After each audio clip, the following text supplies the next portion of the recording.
Wala niyo ba kung saan lugar to? Yung kahapon, pinuntahan natin, Ford Fiesta.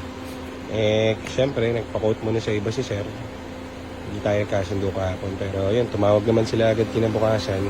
Tayo pinaka-best na kumukuha ng Ford sa market. So, sabi ko kahapon, di ba? Babalik din sila. Within 2 days. So, 1 day lang pala. So, ayan. Sa atin na binigay yung Fiesta nila. So, tayo ang pa-perfect sa engine ito. So, kaya to natin binivideo kasi transparent kami doon. Marami kayong mabibili na unit sa marketplace.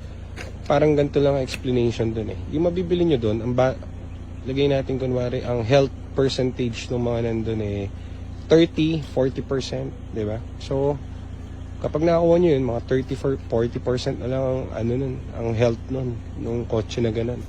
So, bumili kayo sa amin kasi sa amin, kumpleto yan. Lahat nung error niyan at sira niyan, gagawin namin bago i-release. So, brand new. Tapos, yung presyo nun sa market saka sa amin, mas mababa pa nga sa amin. So, ganyan. Sa amin kayo bumili. Pag 40 kasi natin, Ford. So, ito kaya natin binivideo para alam nyo, alam ng buyer kung ano yung mga ginagawa natin sa kanya.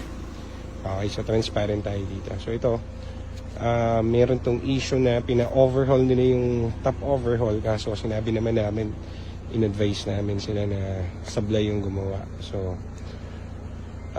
papalitan natin yung mali dun sa loob. May tumutunog kasi. Pero, yun yung nagkakos kaya ito nag-overheat. So, papalitan natin yun. Bila natin ang bagong set ng piston yan. And yun ang rear.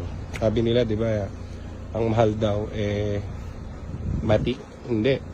Ito ang mahal. Manual. Bakit? 1.4 engine ito eh. Wala ka mabibili sa market na engine na 1.4. Puro 1.5 o 1.6 ang nasa market, mga nagbebenta. Kahit saan nyo iikot yun, mahihirapan kayo makahanap ng 1.4 na piston sa mga piston ring. Maniwala kayo sa akin. Gamay namin to. So, rare to. Okay? So, yun lang muna. Bayaran muna natin to. Tapos, darating yung EEP para pick upin to. At may bibilin pa kasi tayong Hyundai Accent sa Bulacan yata. So, yan. Tapusin muna natin ang paperwork.